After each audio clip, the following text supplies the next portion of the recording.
Estamos con Milagros Loaiza, con ella vamos a conversar acerca de la inclusión o la transmisión del fútbol femenino de la Federación a través de la a través de Movistar. Y nada, muchísimas gracias, Milagros, por recibirnos de manera virtual en tu hogar. No, gracias a ti, encantada de poder conversar contigo, de disipar algunas dudas, algunas cuestiones relacionadas al tema del fútbol femenino, que realmente es lo que a mí me apasiona mucho, me encanta y bueno, siempre dispuesta a poder colaborar. ¿Podrías, más o menos, decirnos por qué es importante que se transmita el fútbol femenino en televisión nacional y no como se ha venido haciendo quizás solamente los finales o por otras plataformas como las web? ¿Por qué es importante, tú crees, que se transmita a través de televisión el torneo?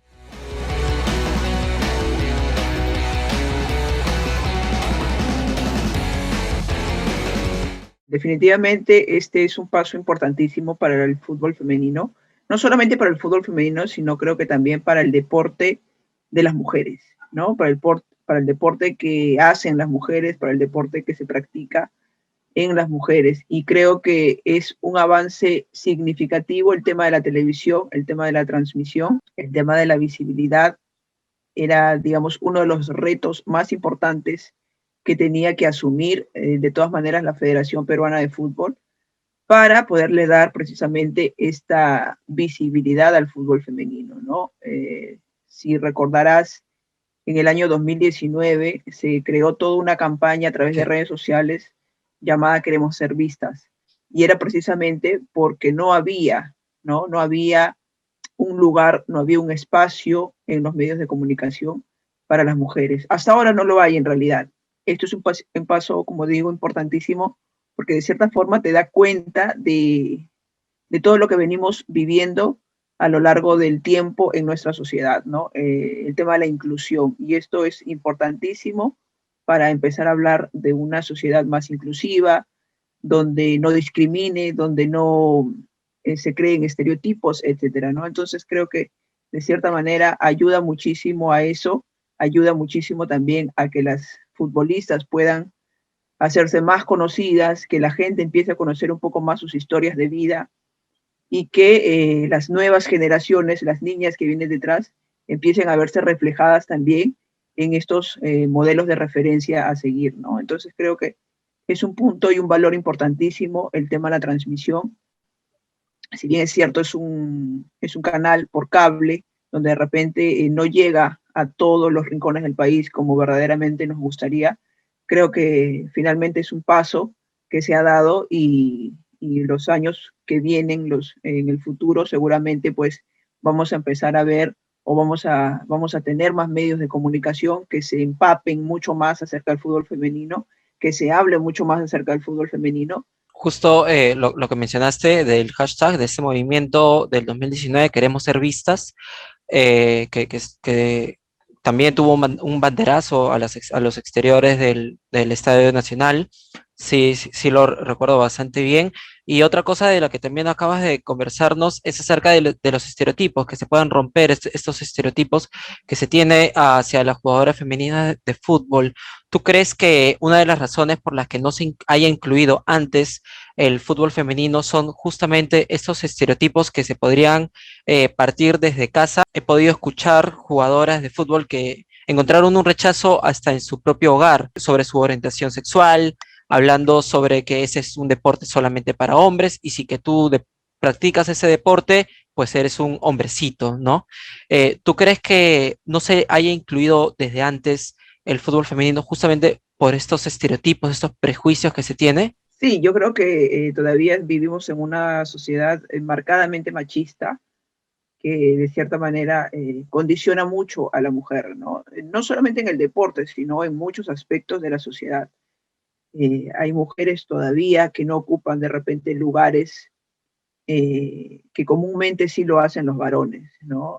No están en cargos de poder o no están de repente al mando de empresas o de instituciones. Nos damos cuenta nada más cuando tenemos que ir a votar, ¿no? La mitad de los candidatos a la presidencia son varones o la mitad más uno, mientras que en mujeres encontramos a 3 o 4 nada más. Entonces, a partir de ahí, empezamos a ver que la sociedad misma nos impone ciertas conductas, nos impone ciertos rasgos que nosotros debemos cumplir, entre comillas, ¿no?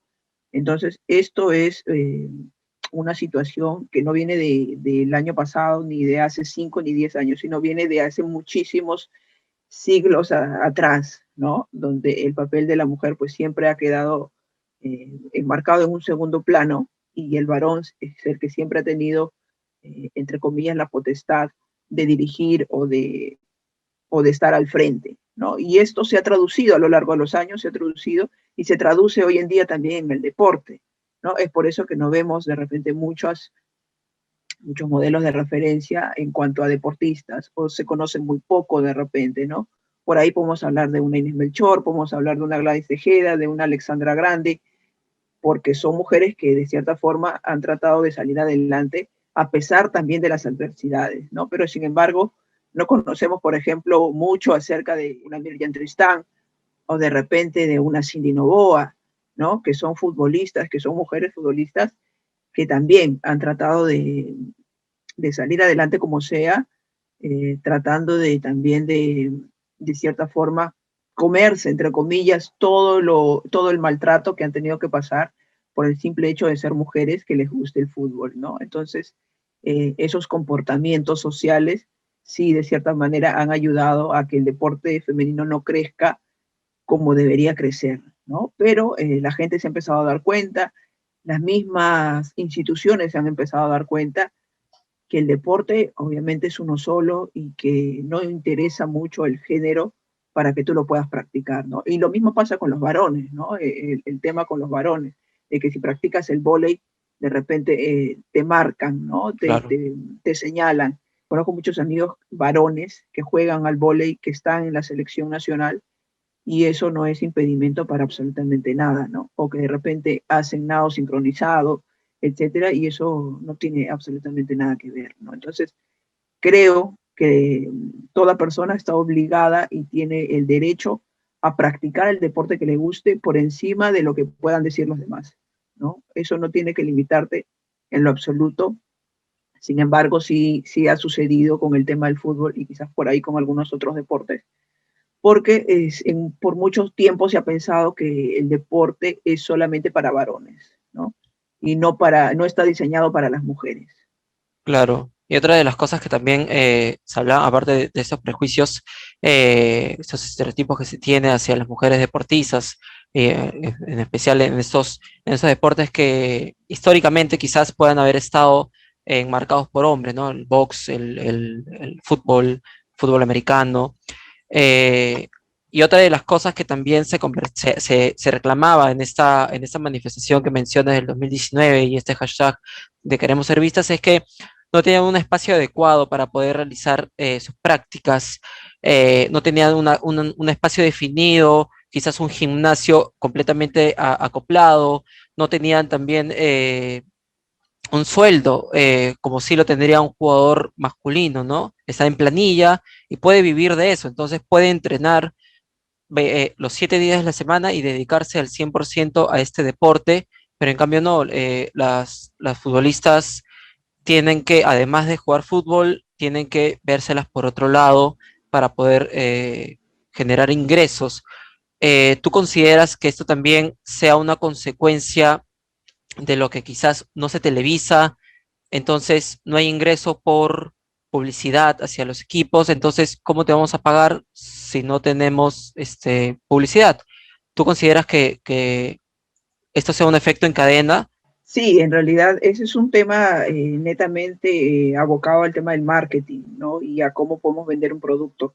Nosotros el fútbol femenino lo tenemos que ver de esa manera, como un producto que de repente todavía está en crecimiento, que quizás es incipiente, lo podríamos llamar así, pero si nosotros revisamos un poco la historia, el fútbol femenino se practica desde hace muchos años atrás, ¿no? Vamos a ponerle 20, 30 años o quizás un poco más, pero incluso hemos tenido alguna selección en los años 60, 70, que ha representado al país y ha hecho giras a nivel en Latinoamérica, ¿no? Entonces, y estas mujeres como digo, son las que han abierto un poco la cancha para lo que ahora estamos viviendo, ¿no?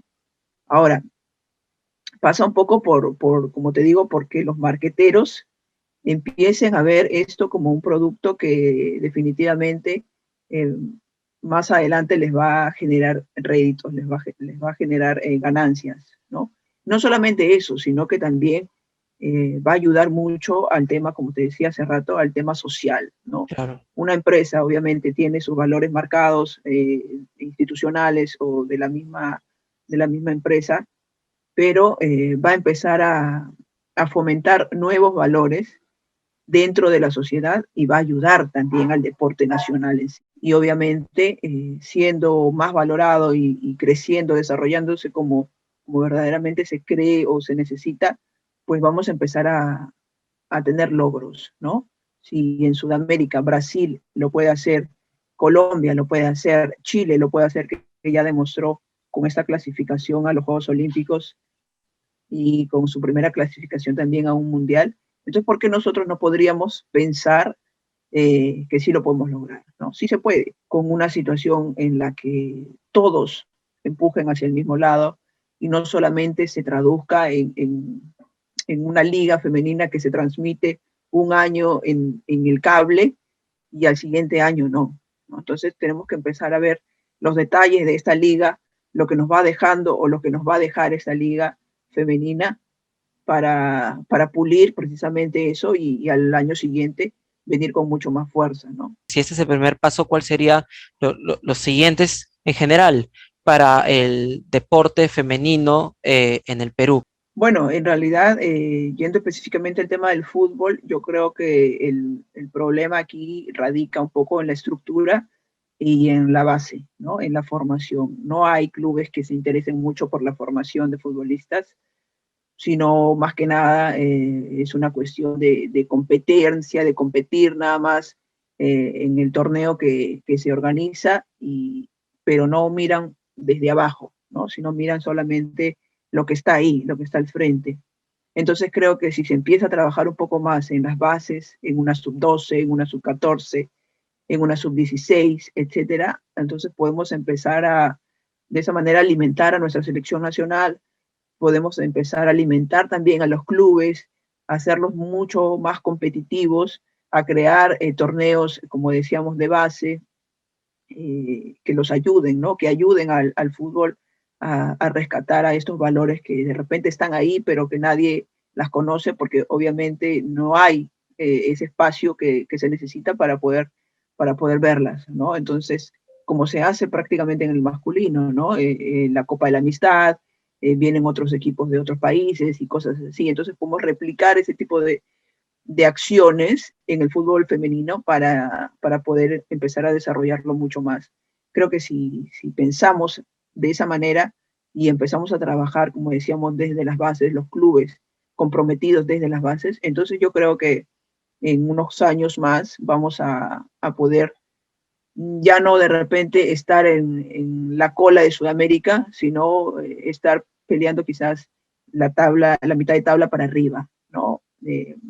Obviamente hay muchos países que nos llevan muchas ventajas, nos llevan años, 10, 15 años de ventaja, pero si empezamos desde ya, la situación va a empezar a mejorar y obviamente vamos a tener resultados que a la larga, como digo, se van a traducir en una mejora de nuestra sociedad, ¿no? Más inclusiva, más igualitaria, más equitativa, obviamente, y con cero discriminación de género, ¿no? Porque pasa un poco también por eso, por la discriminación de género, que la Así es. mujer no está capacitada para asumir grandes retos, pero bueno, se ha demostrado que sí, porque eh, jugar al fútbol en el Perú es realmente para valientes, ¿no? Mujeres valientes. Entonces Sí, creo que de todas maneras sí se puede.